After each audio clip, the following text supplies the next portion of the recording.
नमस्कार दोस्तों, स्वागत है आपका ललित निवेश चैनल में, जहां हम बात करते हैं पैसों की समझ, निवेश की रणनीतियां और फाइनेंशियल नॉलेज की। और आज हम बात करने जा रहे हैं एक बहुत ही जरूरी विषय टॉपिक पे, जिसमें है फाइनेंशियल अकाउंटिंग क्या होती है। What is the financial accounting. अगर आप स्टूडेंट हैं, बिजनेस करते हैं या अपना फाइनेंस समझदारी से मैनेज करना चाहते हैं, तो यह वीडियो है आपके लिए। तो आइए शुरू करते हैं बिना समय गवाए। अब जानते हैं फाइनेंशियल अकाउंटिंग की परिभाषा क्या है। फाइनेंशियल अकाउंटिंग एक ऐसी प्रोसेस है जिसके जरिए किसी संस्था, कंपनी या व्यक्ति के वित्तीय लेन देन यानी कि फाइनेंशियल ट्रांजेक्शन को रिकॉर्ड, समरी और रिपोर्ट किया जाता है। यह रिपोर्ट खासतौर पर तैयार की जाती है बाहरी स्टॉक होल्डर्स के लिए, जैसे कि investors, lenders, government and tax department और यहाँ तक कि आम जनता भी। इसका मुख्य उद्देश्य होता है सच्ची और निष्पक्ष वित्तीय स्थिति यानी कि true and fair financial position को देखना। अब बात करते हैं फाइनेंशियल अकाउंटिंग का महत्व क्या है, इतना जरूरी क्यों है। निर्णय लेने में सहायता, यानी कि इन्वेस्टर और बिजनेस ओनर्स इन रिपोर्ट्स को देखकर फैसले लेते हैं। दूसरा आता है कानूनी अनिवार्यता, यानी कि सरकार और टैक्स डिपार्टमेंट की रिपोर्टिंग जरूरी होती है। लेन देन की रिकॉर्ड, यानी कि हर एक इनकम और खर्चों को डॉक्यूमेंट किया जाता है। एंड फिर आता है बैंक लोन और इन्वेस्टमेंट, यानी कि बैंक को, कंपनी को बैलेंस शीट और प्रॉफिट एंड लॉस स्टेटमेंट चाहिए होते हैं। फाइनेंशियल अकाउंटिंग की मुख्य तक फाइनेंशियल अकाउंटिंग में 5 मुख्य स्टेप्स होते हैं। बैलेंस शीट, यह कंपनी की कुल संपत्ति, एसेट्स यानी कि देनदारियां एंड लायबिलिटीज और पूंजी यानी कि इक्विटी को दर्शाती है। प्रॉफिट एंड लॉस स्टेटमेंट, जिसे इनकम स्टेटमेंट भी कहते हैं, इससे कंपनी के मुनाफे और नुकसान का पता चलता है। Cash flow statement, share holders equity statement, यह दर्शाता है कि इक्विटी में क्या परिवर्तन हुआ है। नोट्स टू अकाउंट, यह अतिरिक्त जानकारी देती है जो अकाउंट्स को समझने में आपकी मदद करती है। आते हैं double entry system. Financial accounting में सबसे बड़ा सिद्धांत होता है हर ट्रांजेक्शन 2 पहलू होते हैं, यानी डेबिट और क्रेडिट।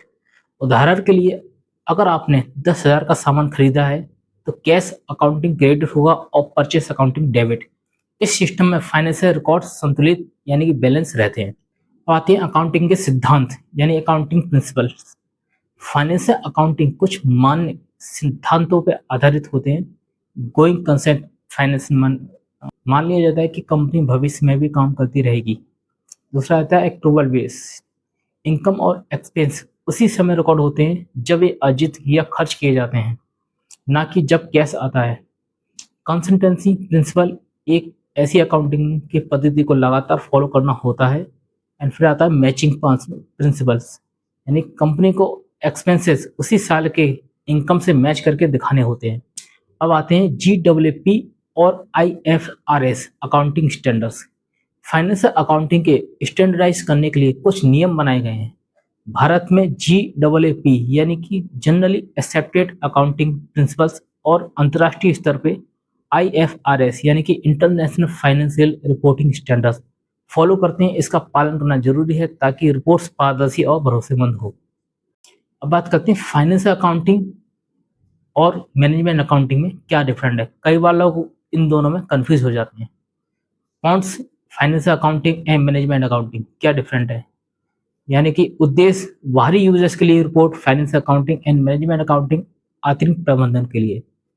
समय सीमा वित्तीय वर्ष के अंत में, जो फाइनेंशियल अकाउंटिंग में आता है, एंड मैनेजमेंट आपका जब जरूरत हो। तीसरा पॉइंट आते हैं अनिवार्यता, इसमें फाइनेंशियल अकाउंटिंग होता है कानूनी रूप से अनिवार्य और मैनेजमेंट अकाउंटिंग में होता है ऑप्शनिंग। एंड चौथा आता है स्टैंडर्ड, जिसमें फाइनेंशियल अकाउंटिंग में आपका GAAP एंड IFRS होता है और मैनेजमेंट में होता है कोई तय नियमित नहीं होता है। अब मान लीजिए आपने एक छोटी दुकान शुरू की है, 50,000 का इन्वेस्टमेंट किया है और 20,000 का माल खरीदा, 30,000 की बिक्री हुई, 5,000 का किराया और 2,000 रुपये बिजली खर्च हुई।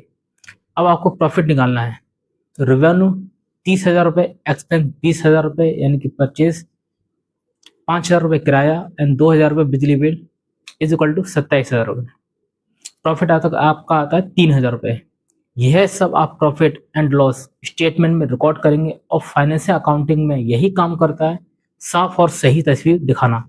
तो दोस्तों, आज आपने जाना फाइनेंशियल अकाउंटिंग क्या होती है, इससे एलिमेंट्स, सिद्धांत और महत्व क्या होता है और यह कैसे काम करता है। अगर आप किसी भी तरह के फाइनेंशियल या बिजनेस डिसीजन में शामिल हैं तो फाइनेंशियल अकाउंटिंग की समझ आपको जरूर होना चाहिए। अगर आपको यह वीडियो पसंद आया हो तो लाइक करें, कमेंट करें। अगर आपने कोई सवाल हो तो इस वीडियो को शेयर करें और चैनल ललित निवेश को सब्सक्राइब करना ना भूलें।